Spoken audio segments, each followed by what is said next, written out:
আসসালামু আলাইকুম ওয়া রাহমাতুল্লাহ। আলহামদুলিল্লাহি রাব্বিল আলামিন ওয়াসসালাতু ওয়াসসালামু আলা রাসূলিহিল কারীম ওয়া আলা আলিহি ওয়া সাহবিহি ওয়া আহলি বাইতি আজমাইন। ২৪ সালের ৫ই আগস্ট, যেটাকে ৩৬ জুলাই বলা হচ্ছে, যাদের সীমাহীন ত্যাগ এবং কুরবানির বিনিময়ে আমরা একটি নতুন বাংলাদেশ পেয়েছি।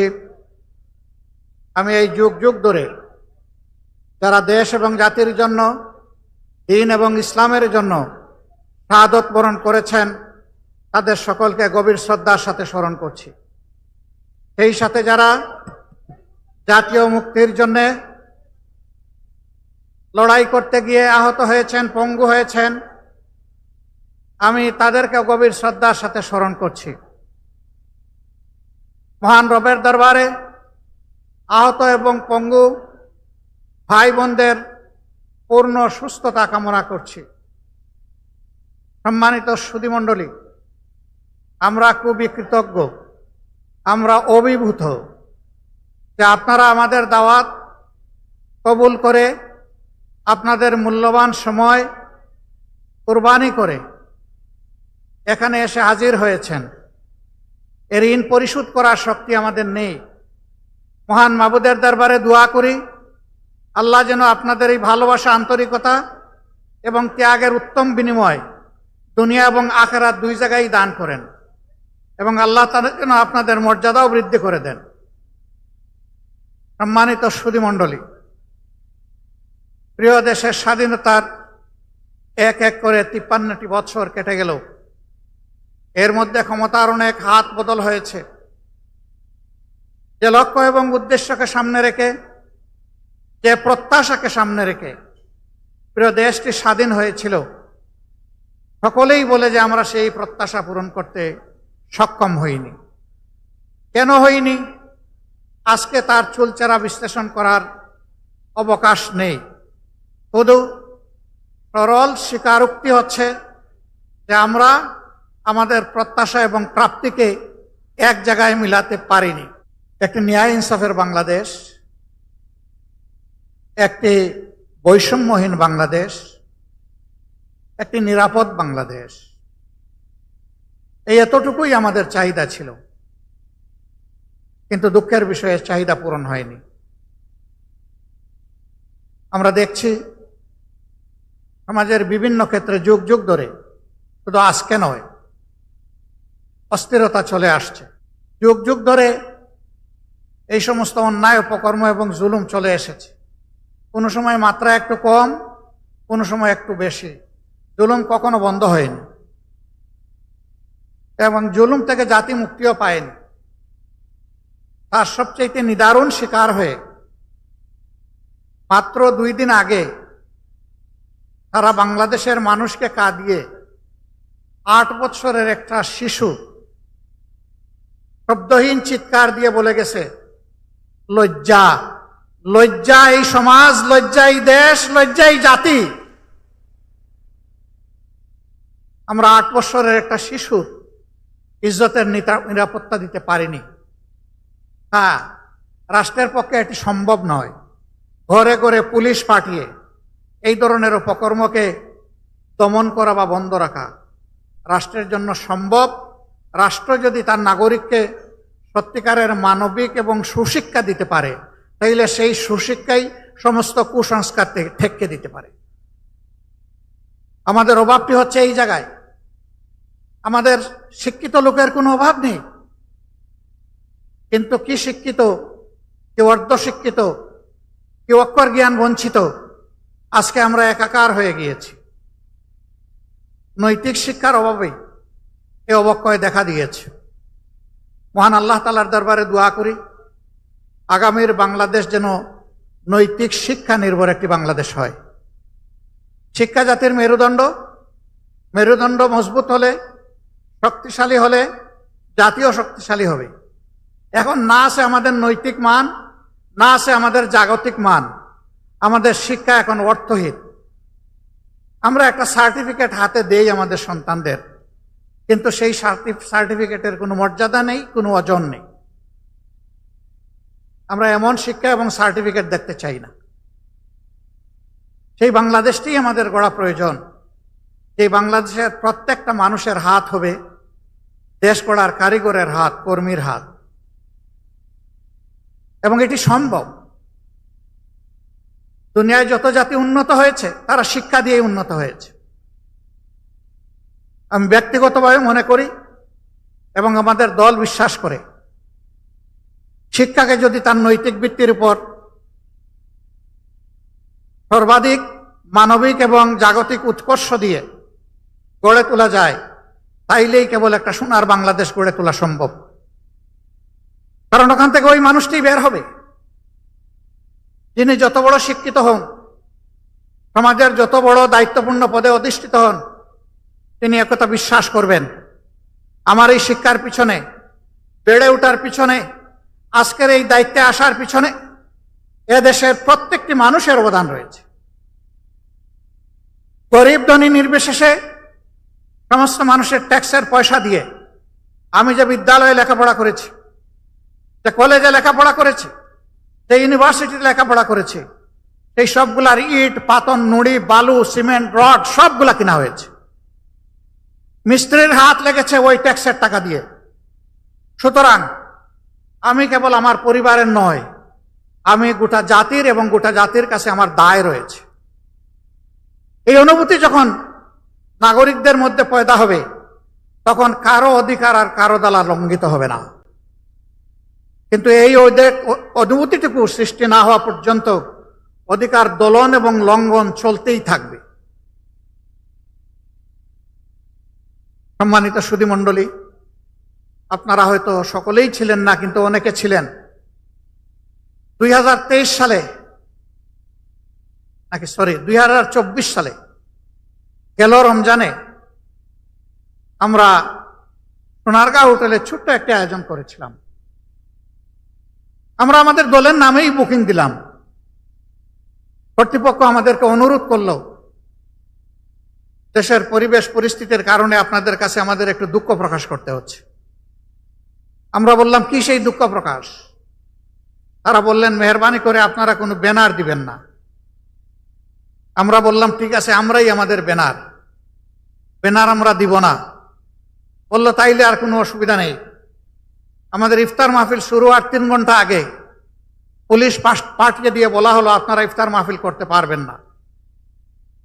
আমি তখন আমার বাসা থেকে সোনারগাঁও হোটেলে যাওয়ার পথে আমার সহকর্মীরা জিজ্ঞেস করলেন, কি করব? আমি বললাম, আমাদের যারা দাওয়াত পেয়েছিলেন তারা কি এসে গেছেন? বলে যে হ্যাঁ, তাদের অনেকেই এসে গেছে। আমি বললাম যে তাদেরকে বলে দিন আমাদের মেহমানরা এসে গেছেন, পারলে তোমরা বের করে দাও, আমরা কাউকে এখান থেকে বিদায় দিতে পারবো না, এবং আমি আসছি। আল্লাহ যেন সেই পর্যন্ত আমাকে হায়াত দেন, আর আপনারা অপেক্ষা করেন। আমি যাওয়ার পরে জিজ্ঞেস করলাম, আমাদের অপরাধ কি?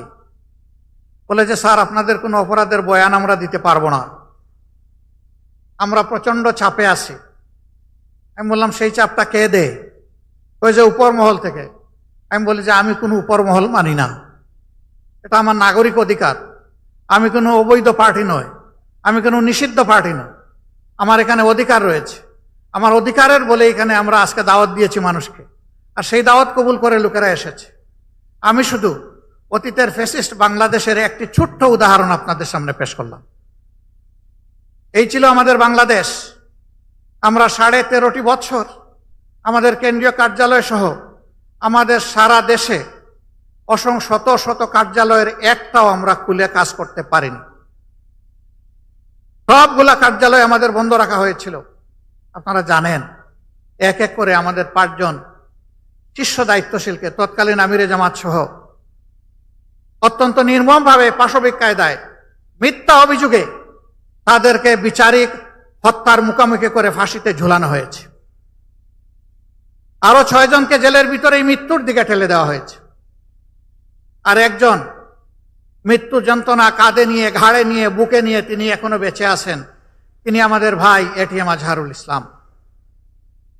বাংলাদেশের মজলুমরা মুক্তি পেয়েছে 5ই আগস্ট, কিন্তু আমার ভাই আজহারুল ইসলাম এখনো মুক্তি পাননি। আমরা এই পাথর এখনো বুকে বহন করে চলছি। আইনের পেশ দিয়ে কেনই বিলম্ব আমরা বুঝতে পারছি না। আমরা চাই যাদের উপরে জুলুম হয়েছে তাদের একজন মানুষের জন্য আর জেলের ভিতরে না থাকে, এবং সেই সাথে অবিলম্বে আমাদের ভাইকে যেন সসম্মানে আমাদের বুকে ফিরিয়ে দেওয়া হয়।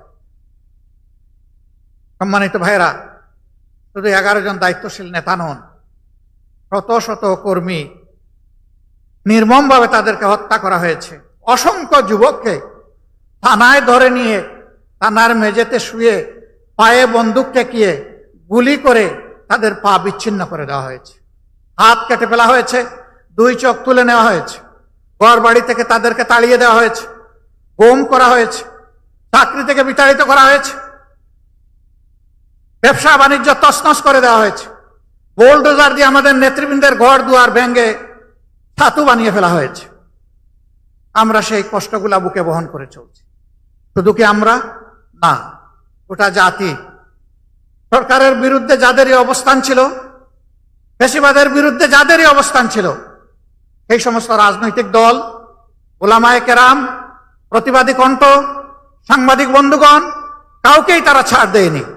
সকলের উপর তারা জুলুম করেছে, সবাইকে খুন করেছে, সবাইকে অপদস্থ করেছে, সবাইকে অপমান করেছে, লক্ষ লক্ষ মামলা দিয়ে কোটি মানুষকে বারবার জেলের ভিতরে নিক্ষেপ করেছে।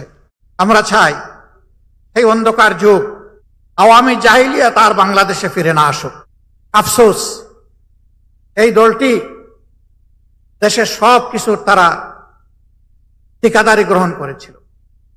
বাকি সবাইকে চোখ রাঙিয়ে কথায় কথায় বলতো অমুক দেশে তমুক দেশে চলে যাও। না, আমাদের হাতে কোনো ভিসাও তুলে দেয়নি, আর কোনো টিকিটও দেয়নি, কিন্তু প্রায়ই আমাদেরকে শাসাতো, সবাইকে, সারা জাতিকে। আল্লাহর কি ইচ্ছা, এখন কোনো কিছুর প্রয়োজন নাই।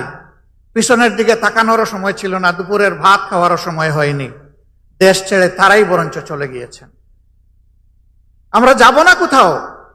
এদেশ আমাদের প্রিয় দেশ, এটি আমাদের জন্মভূমি। আল্লাহ তাআলা এখানে আমাদেরকে পয়দা করেছেন। এই দেশ ছেড়ে পালানোর আমাদের কোনো প্রয়োজন নেই। এই দেশ ছেড়ে যারা তারাই পালাবে যাদের এই দেশের প্রতি ভালোবাসা এবং দায় নেই। যাদের ভালোবাসা এবং দায় আছে তারা বুকে গুলি নেবে, কিন্তু দেশ ছেড়ে পালাবে না ইনশাআল্লাহ। 24-এর এই গণ বিপ্লবের পর যে নূতন বাংলাদেশ গড়ার সম্ভাবনা আমাদের হাতে ধরা দিয়েছে।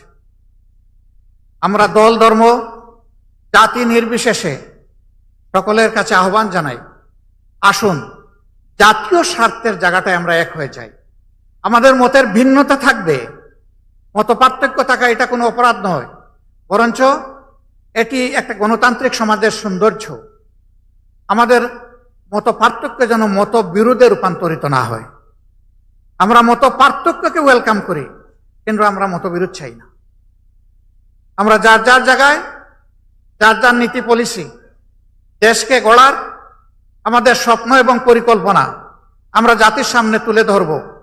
জাতি যার তা গ্রহণ করবে, যার প্রতি জাতির ভালোবাসা, আস্থা তৈরি হবে, সেই দলকেই, সেই জোটকেই আগামীতে জাতি তাদের দায়িত্ব দিয়ে সেবক হিসাবে বাংলাদেশের দায়িত্ব তাদের হাতে তুলে দেবে। এই জায়গাটায় আমরা সকলে সম্মান প্রদর্শন করি। একটা জায়গায় আমরা সকলে একমত যে গত 15.5 বছরে বিশেষ করে সংবিধান সহ এবং সাংবিধানিক প্রতিষ্ঠানগুলোতে, রাষ্ট্রীয় প্রতিষ্ঠানগুলোতে যে জঞ্জাল তৈরি হয়েছে তার কতিপয় জিনিস অবশ্যই পরিষ্কার হওয়া উচিত। এই জন্য সকলে আমরা একমত, এখানে কারো কোনো দলমত নির্বিশেষে দ্বিমত নেই যে কোনো সংস্কারের প্রয়োজন নাই। আমরা সবাই বলছি সংস্কার প্রয়োজন। কতটুকু প্রয়োজন সেটা নিয়ে হয়তোবা মতপার্থক্য থাকতে পারে, কিন্তু সংস্কার যে প্রয়োজন এই ব্যাপারে কোনো মতপার্থক্য নেই। আমরা মূল থেকে একটি কথাই বলে এসেছি, আমরা বর্তমান সরকারকে যৌক্তিক সময় দিতে চাই এই সংস্কারের জন্য।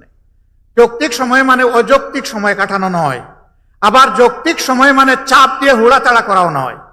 যৌক্তিক সময় হচ্ছে এ কাজের জন্য, মৌলিক সংস্কারগুলোর জন্য যেটুকু সময় প্রয়োজন আমরা সরকারকে সেইটুকু সময় দেওয়ার পক্ষে। ইতিমধ্যে সরকার প্রধান জাতীয় নির্বাচনের ব্যাপারে কিছু কথা তিনি জাতিকে বলেছেন।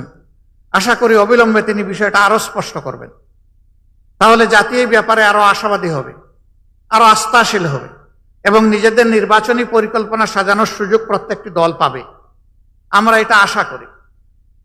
প্রিয় দেশবাসী এবং সুধীমণ্ডলী, বাংলাদেশকে গড়ার একক দায়িত্ব কোনো দলের নয়। বাংলাদেশকে গড়ে তোলার দায়িত্ব 18 কোটি মানুষের। কিন্তু 18 কোটি মানুষ কিভাবে করবে? তাদের তো একটা পথ লাগবে, রাস্তা লাগবে। সেই রাস্তাই হচ্ছে বিভিন্ন পলিটিক্যাল স্টেক হোল্ডার্স বা দলগুলো।